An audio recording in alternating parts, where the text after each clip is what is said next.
Good morning everyone. Welcome back to our online class again. In the last class we have discussed about different measures adopted by the Bolsheviks after controlling power after October Revolution in Russia. अक्टूबर में जो revolution हुई उसके बाद Bolshevik से जो measures थे वो हमने पढ़े थे।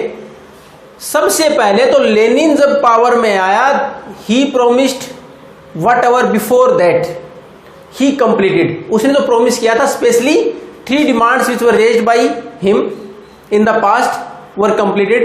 First, industries and banks nationalized, land was given to the peasants, and Russia made a peace treaty with Germany to come out from the First World War. तो 3 महत्वपूर्ण शर्तें थी अप्रैल 1933 की, उसको पूरा कर दिया गया। Then after some problems raised, लेकिन समस्याएं कहाँ आई जब बोल्शेविक पार्टी ने एक नई कॉन्स्टिट्यूंट असेंबली की स्थापना की, उसके लिए वोटिंग कराई, दे लूज द मेजोरिटी, लेकिन वहां उनको मेजोरिटी नहीं मिली और जिनको मेजोरिटी मिली उन्होंने कुछ एक मेजर्स को गलत ठहराया बोल्शेविक के। Then the assembly was dismissed, उसके बाद असेंबली को डिसमिस कर दिया गया and Lenin behaved as a dictator. Lenin ने किसकी तरह बिहेव करना शुरू कर दिया? डिक्टेटर की तरह, हर चीज पर कंट्रोल करना शुरू कर दिया।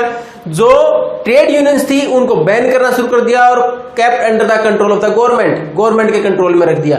A single party was there, एक अकेली पार्टी रहेगी जिसको बोल्शेविक पार्टी, उसका नाम बाद में बदल दिया गया था कम्युनिस्ट पार्टी ऑफ रशिया, जो आजकल परिस्थिति कहां है? चाइना के अंदर है। उसके बाद कंडीशंस ऑफ वो बनी किस चीज की? द सिविल वार की स्थिति बन गई देश के अंदर ही। क्यों? कुछ एक वो लोग जो बोल्शेविक के मेजर्स को सही मानते थे और कुछ एक वो जो उसका विरोध कर रहे थे। स्थिति ऐसी बनी, आपस में ही टकराव हुआ देश के अंदर ही। अब इसमें क्या था? सबसे बड़ा नुकसान when the land was redistributed और the peasant were asked to control the land of the nobles और अरिस्टोक्रेसी। जब किसानों को यह बोल दिया गया आप कंट्रोल कर रहे हैं, उस जमीन के ऊपर कब्जा कर लें जो कि नोबल्स के पास है क्योंकि खेती आप करते हैं। सबसे बड़ा नुकसान कहां हुआ? सेना में। The army began to break up, सेना बिखरनी शुरू होगी। क्यों? Most of the soldiers were from peasant background, किसानों के बच्चे थे ज्यादातर सेना के अंदर। तो उन्होंने क्या किया? जल्दी जल्दी घर जाने की जल्दी ज्यादा थी उनको, just to control the land, कि कुछ हिस्सा जमीन का हम भी लें। क्योंकि ऐसा कोई मेजर नहीं अपना कि इस व्यक्ति के पास कितनी होगी और कौन कितना नियंत्रण करेगा। केवल ये बोला गया किसान जो खेती करते हैं वो नियंत्रण कर ले उस जमीन के ऊपर जिसके ऊपर की कब्जा किसका? नोबल्स का है। तो सबसे पहले सेना के अंदर जो सिपाही थे उन्होंने घर जाने को प्रेफरेंस दी, just to control the land. तो पहली परिस्थिति जो उसके सामने सबसे संकट की घड़ी, मुश्किल जो आई बोल्शेविक मेजर्स की, वो। उसके बाद वहां बोल्शेविक के साथ साथ जो रिवोल्यूशनरी सोशलिस्ट रिवोल्यूशनरी कमेटी बनाएगी, कुछ सामाजिक तौर पर जो सोशलिज्म को अपना रहे थे, क्योंकि बोल्शेविक ने शुरुआत तो की लेकिन धीरे धीरे डिक्टेटोरियल मेजर अपना लिए।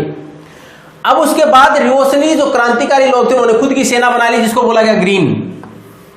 सोशलिस्ट रिवोल्यूशनरी जिन्होंने खुद की सेना बनाई बोल्शेविक के मेजर्स के खिलाफ अपोज करने के लिए, लड़ने के लिए, उसको बोला गया ग्रीन। बोल्शेविक की जो सेना थी उसको बोला गया रेड और व्हाइट्स। फिर वो रिवोल्यूशनरी या क्रांतिकारी या विरोधी सेना हु वर प्रो जारिस्ट, जो पहले सम्राट था जार उसके समर्थक थे, वो कहलाए व्हाइट्स। तो ये 3 प्रकार की वहां आपस में टकराव के लिए 3 प्रकार की सेनाएं बन गई। एक तो सरकार जो चला रही है बोल्शेविक उसकी रेड, उसके बाद जो सोशलिस्ट रिवोल्यूशनरी थे उन्होंने अपनी अलग सेना बना ली, उनसे लड़ने के लिए उसको ग्रीन, और जो पहले से जार के फेवर में थे उन्होंने बनाई व्हाइट्स। और ये तीनों बनाने के बाद इनमें टकराव बढ़ा बोल्शेविक के साथ। अब बोल्शेविक को हार का सामना करना पड़ा, यानी सरकार जो चला रहे थे उनकी सेना को हार का सामना करना पड़ा। क्यों?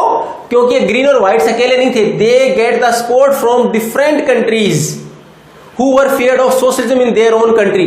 क्योंकि उनको डर था कि सोशलिज्म का विचार अगर और ज्यादा डेवलप होता है, it will reach to us also, तो हमारे तक भी आएगा and ultimately we have to adopt that particular vision. हो सकता है उसको हमें भी स्वीकार करना पड़े। And they were in favour of capitalist society, वो लेकिन पूंजीवाद को प्रेफर करते थे। इसलिए उन्होंने क्या किया? जब बोल्शेविक के खिलाफ विरोध हुआ तो फ्रेंच, अमेरिकन, ब्रिटिश और जापानीज फोर्सेस ने भी ग्रीन और व्हाइट्स की मदद की बोल्शेविक को हराने में, यानी रेड फोर्सेस को हराने में। इसकी वजह से ज्यादातर एरिया के ऊपर 1920 तक इन लोगों ने, ग्रीन और व्हाइट्स ने कब्जा कर लिया। अब लेकिन परिस्थिति कब बदली? जब जो लोग प्राइवेट प्रॉपर्टी के फेवर में थे व्हाइट्स के अंदर, प्रो जारिस्ट तो थे जार के फेवर वाले लोग जो कि प्राइवेट प्रॉपर्टी का समर्थन करते थे, उन्होंने harsh measures were adopted against the peasants who seize the land of nobles.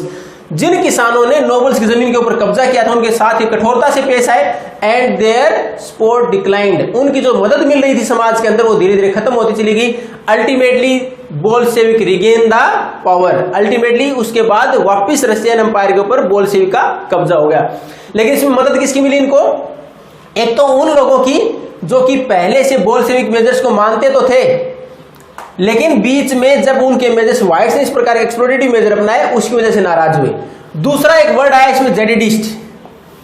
Who were Jadidist? The Muslim reformer within the Russian Empire, Russian साम्राज्य के अंतर्गत जो जेडिडिस्ट थे वो थे मुस्लिम रिफॉर्म, मुस्लिम समाज सुधारक जो थे, उन्होंने भी इनका सहयोग किया, जिसकी वजह से बोल्शेविक ने वापस कंट्रोल कर लिया। और धीरे धीरे इन्होंने बाकी लोगों को जिनके खिलाफ इस प्रकार के मेजर्स इन्होंने पहले अपनाए थे, बोल्शेविक ने स्ट्रिक्ट मेजर्स अपनाए थे, उनको थोड़ा सा राहत देने के लिए, उनको वापस अपने साथ लेने के लिए उन्होंने क्या किया, some autonomy was given within the Russian Empire by the Bolshevik to different socialist. जो अलग अलग सोशलिस्ट थे उनको कुछ छूट दी गई कि जो जो एरिया उनके नियंत्रण में है उनके अंदर अपनी मर्जी से शासन चला पाए, तो इसलिए ताकि वो आगे विरोध न करें। फिर शुरुआत हुई रशिया के अंदर मेकिंग ए सोशलिस्ट सोसाइटी। किस प्रकार है कि सोशलिस्ट सोसाइटी का निर्माण होगा रशिया के अंदर? तो हमने शुरुआत में देखा था बोल्शेविक जैसी सरकार में आए तो लैंड डिस्ट्रीब्यूशन वाज देयर, जमीन का दोबारा वितरण कर दिया गया किसानों के पास, यानी उनको बोल दिया गया अधिकार कर लें। बैंक एंड इंडस्ट्री नेशनलाइज, उनको नेशनलाइज कर दिया गया था। लेकिन उन्होंने दे gain the land by force, उन्होंने कलेक्टिवाइजेशन के लिए कि मिलकर किसान खेती करें, उसके लिए जमीन को जबरदस्ती छीना गया था। कॉन्फिस्केटेड मेथड वर अडॉप्टेड, छीनने का तरीका अपनाया गया था। अब उसके बाद उन्होंने देखा कि डेवलपमेंट कैसे किया जाए, उसके लिए उन्होंने क्या किया, सेंट्रलाइज्ड प्लानिंग वाज डन, एक योजना बनाई जाए। उस योजना के अंदर इकोनॉमिस्ट को रखा गया, अर्थशास्त्रियों को रखा गया कि वो डिसाइड करें कि how to proceed next for the development of the country, देश के विकास के लिए आगे कैसे बढ़ा जाए। And they target different sectors and given an idea of planning which is also implemented in India later on. उसके बाद भारत में इसको लागू कर दिया गया कि क्यों न एक ऐसे मेजर्स अपनाया जाए, एक प्रॉपर योजना बनाई जाए, किन क्षेत्र को टारगेट किया जाएगा, उसके अनुसार आगे बढ़ाया जाए। और वहां भी 5 year planning was introduced in Russia. तो रशिया के अंदर 5 ईयर प्लानिंग, पंचवर्षीय योजना को लागू कर दिया गया। उसके साथ इंडस्ट्रियल डेवलपमेंट को और आगे बढ़ाने के लिए प्राइसेस वर फिक्स्ड, कि किसी व्यक्ति को कोई नुकसान न हो और फ्लक्चुएशन ज्यादा न हो, तो प्राइसेस वहां फिक्स कर दिए गए रशिया के अंदर सोशलिज्म के दौरान। और शुरू की 2 पंचवर्षीय योजनाएं कौन सी, किसके दौरान किया गया? 1927 से 32 और 33 से 38 2 पंचवर्षीय योजना शुरू की थी। उसके दौरान इंडस्ट्रियल डेवलपमेंट को इंप्रूव करने का प्रयास किया गया, उसके साथ साथ प्राइसेस उस वक्त फिक्स कर दिए गए। और इंडस्ट्रियल प्रोडक्शन, उसका रिजल्ट भी क्या निकला, industrial production increase up to 100%। जो पहले प्रोडक्शन था उसका लगभग डबल हो गया। और महत्वपूर्ण किस सेक्टर में? ऑयल, कोल और स्टील, ये 3 जो सेक्टर थे इसके अंदर लगभग डेवलपमेंट इंडस्ट्रियल सेक्टर में डबल हो गया, 100% तक इंप्रूवमेंट हुआ, इंडस्ट्री डेवलप्ड।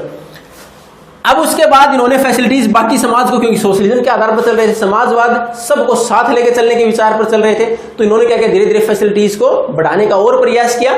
इसमें प्रॉब्लम क्या कहां आई? ए फास्ट कंस्ट्रक्शन, अब जल्दी निर्माण करना है बिल्डिंग्स वगैरह का, तो उसमें प्रॉब्लम्स भी बहुत सारी आई। उसमें प्रॉब्लम्स का देखो, एक छोटा सा एग्जांपल दे रखा है। एक शहर में एक बिल्डिंग बनाई गई, उसके अंतर्गत 3 साल के अंदर तो एक स्टील प्लांट को पूरा कर दिया गया। 3 साल के अंदर एक स्टील प्लांट को पूरा कर दिया गया, उसकी पूरी कंस्ट्रक्शन कर दी गई।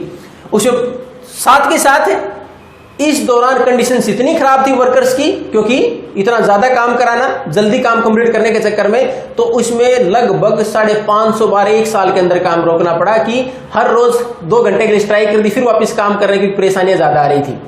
तो उसमें लगभग 500 से ज्यादा बार उस काम को रोकना पड़ा बीच बीच में। उसके बाद उसको कंटिन्यू रखा गया। दूसरा, उसमें प्रॉब्लम्स कहां आई कि -40 डिग्री टेम्परेचर तक चला जाता था वहां, जैसे अब भी रशिया का ही पार्ट है साइबेरिया, तो उसमें क्या है, -40 डिग्री तक टेम्परेचर चला जाता। उसके दौरान जो टॉयलेट की फैसिलिटीज डेवलप की गई थी स्टाफ क्वार्टर्स में और वर्कर्स क्वार्टर्स में, उसमें फैसिलिटीज इतनी अच्छी डेवलप नहीं की गई। 4th फ्लोर से नीचे चल के आना होता, and then they have to cross the street, गली को पूरी क्रॉस करके दूसरी तरफ जाना पड़ता, just to avail the facilities of the toilets. तो इतनी सारी उसमें कुछ कमियां रहेगी फास्ट कंस्ट्रक्शन के उसमें। लेकिन उसके बावजूद उन्होंने बहुत सारे मेजर्स ऐसे अपनाए to provide facilities to every section of the society, समाज के हर वर्ग को सुविधाएं मिले। उसके लिए क्या किया गया? उसमें स्कूलिंग एक्सटेंडेड कि स्कूल की जो व्यवस्था थी वो बढ़ाई गई ताकि हर एक को स्कूल की व्यवस्था प्रोवाइड कराई जा सके, and at the cheaper rates, सस्ती दरों पर। उसके साथ साथ the facilities of universities improved, specially to enrol the peasants and workers and their family members to the universities की जो हमारे वर्किंग क्लास है, जो किसान वर्ग है, वो और उनके बच्चे यूनिवर्सिटीज तक जा पाए, उसके लिए शिक्षा को बढ़ाया गया। देन आफ्टर क्रेचिज वर मेड, क्रेचिज आपने शुरुआत में पढ़ा था, रशिया के अंदर जो यूनिवर्सिटीज थी देयर वर 31% वुमेन वर्कर्स, लगभग 1/3 वुमेन वर्कर्स थी, महिलाएं थी काम करने वाले। महिलाएं काम करेंगी, उनके बच्चे भी होंगे छोटे, तो उसके साथ साथ उन बच्चों को संभालना और फैक्ट्रीज में काम करना बहुत मुश्किल था। तो इसके लिए क्या किया गया, उन फैक्ट्रीज में साथ के साथ उन बच्चों के रहने की जगह शिफ्ट कर दी गई, यानी वहीं उन बच्चों की देखभाल के लिए व्यवस्था कर दी गई कि वो साथ के साथ बराबर में यूनिवर्सिटी के बराबर में क्रेचेस बना दिए गए जहां उन बच्चों को रखा जा सकता था। वो खेल कूद सकते थे, बीच में जब भी थोड़ा ब्रेक मिले उसमें they can take care of the children also. तो वो सुविधा दे दी गई ताकि आसानी से जो वर्किंग आवर्स है वो डिस्टर्ब ना हो। अब उसके बाद public health, cheap public health facilities were provided, सस्ती दरों पर स्वास्थ्य सुविधाएं प्रदान की गई, एंड मॉडर्न लिविंग क्वार्टर्स की रहने की सुविधाएं हैं उनको बढ़ाया गया।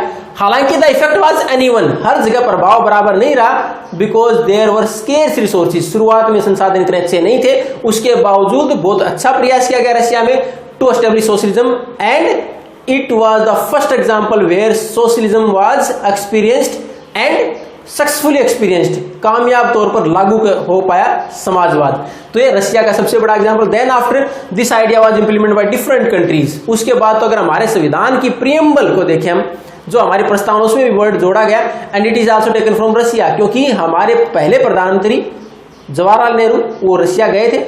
Then after even it is supported by Subhash Chandra Bose, Subhash Chandra Bose ने भी इस विचार का समर्थन किया था कि socialism should be adopted in India also, कि समाजवाद का जो विचार है भारत में भी इसको लागू किया जाए। तो ये था हमारे यहाँ आज के लिए कि सोशलिज्म यूरोप और उसमें किस प्रकार सिविल वार कंडीशन बनी बोल्शेविक मेजर्स की वजह से, क्योंकि उन्होंने बीच में डिक्टेटरशिप का रास्ता अपना लिया था।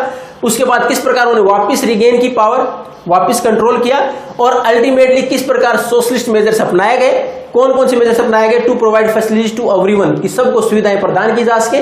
उसमें लिए वर्कर और पीजेंट क्लास को फोकस किया गया, उनकी शिक्षा को फोकस किया गया, उनके लिए स्वास्थ्य सुविधाओं को फोकस किया गया, उनके ऊपर काम किया गया, और कुछ सुविधाएं दी गई, लेकिन हर जगह प्रभाव बराबर इसलिए नहीं रहा क्योंकि रिसोर्सेज की कमी थी रशिया में।